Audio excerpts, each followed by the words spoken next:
Imos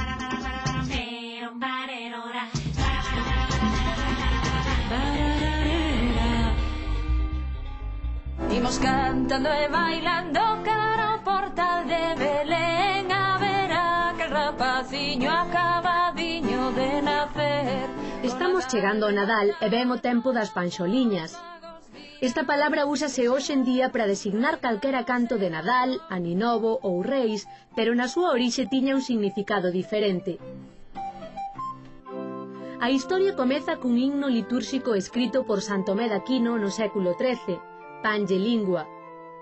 As dúas primeiras palabras dese himno Pange Lingua foron galeguizadas como unha soa palabra.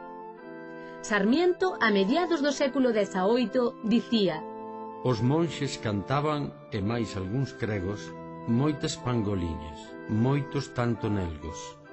A xente, seguramente intentando disimular a geada, comezou a dicir panxoliña, e na boca do pobo a palabra acabou aplicándose a calquera tipo de cantilena de asunto relixioso, en especial as de Nadal.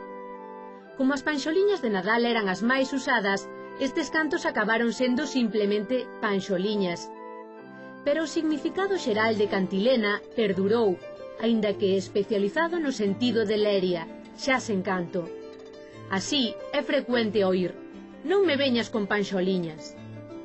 Como que lle anda un con lerias e, moitas veces, un contista inoportuno e impertinente, acabou chamándoselle panxoliñas o adulador e o engatusador.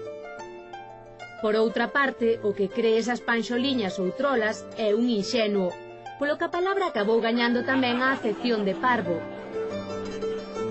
Porén, presta acepción, a terminación iña interpretouse como un diminutivo inxustificado e creouse unha forma menos cariñosa, panxola.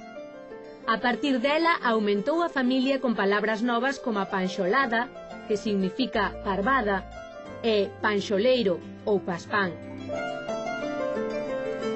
Ben falado. Teñen 5 dedos cada unha e cunha delas escribimos. As maus. Os froitos das pereiras son as... Peras. Ves como sabes? O Nadal é un tempo frío e chuvioso. Tras o branciño de San Martiño chega o Nadal con seu inverniño. O refraneiro galego di que a nosa agricultura tradicional se axeita perfectamente a este clima e por iso di Nadal ben chover, mellor nevar. Ou en negativo, tantos días de sol no mes de Nadal como de chuvia no mes de San Xoán, é dicir, ningún. Por iso hai moitas panxoliñas que falan de que o neno Xesús chora co frío. Así que xa saben, achéguense ao tizón. Abur.